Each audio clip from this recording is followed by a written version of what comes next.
ദേ, ഈ കാണുന്ന രണ്ടെണ്ണത്തിനും കൊണ്ട് ഇനി ഒരു വഴിക്ക് പോകാൻ കൊള്ളില്ലാന്ന് എനിക്ക് ഉറപ്പാക്കി തന്ന ഒരു ദിവസമായിരുന്നു ഇന്നലെ.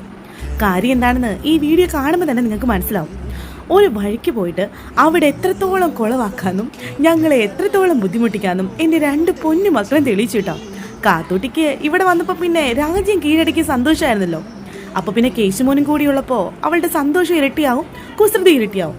കേശുവേട്ടനാണേലും കാത്തു ചേച്ചി വരാൻ വേണ്ടി കാത്തിരിക്കുകയായിരുന്നു. ഞാൻ വീഡിയോ ഒക്കെ എടുത്ത് നടന്നു കേട്ടോ. ഇതിൻ്റെ ഇടയിൽ കിടന്ന് പെടാപ്പാട് പെട്ടത് അമ്മയായിരുന്നു. വരുന്നവരും പോകുന്നവരും ഒക്കെ നോക്കുന്നുണ്ടായിരുന്നു കാത്തൂട്ടിയും കേശുവേട്ടനും എന്താ കാണിക്കുന്നതെന്ന്. മണ്ണിൽ എഴുതിയത് ഹരീശ്രീ ഒന്നും അല്ല കേട്ടോ. ഒരാൾ 1 2 3, ഒരാൾ ABCD. പിന്നെ ഏറ്റവും നന്നായിട്ട് ബിഹേവ് ചെയ്യുന്നവർക്ക് മാത്രം ഒരു സമ്മാനമൊക്കെ തരുമെന്ന് പറഞ്ഞതിൻ്റെ പേരിൽ മാത്രമാണ് കേട്ടോ കുറച്ച് നേരം ഒന്ന് അടങ്ങിയിരുന്നത്. പിന്നെ സിനിമ സ്റ്റൈൽ കുറച്ച് ഷൂട്ടിങ്ങൊക്കെ ഞങ്ങൾ നടത്തി. അപ്പോഴും രണ്ടുപേരും തമ്മിൽ അടിപിടിയൊക്കെ ഉണ്ടായിരുന്നു കേട്ടോ. ഒരു സെക്കൻഡ് രണ്ടുപേരും അടങ്ങിയിരിക്കില്ല. എന്നാലും രണ്ടും ഭയങ്കര സ്നേഹമാണ് കേട്ടോ.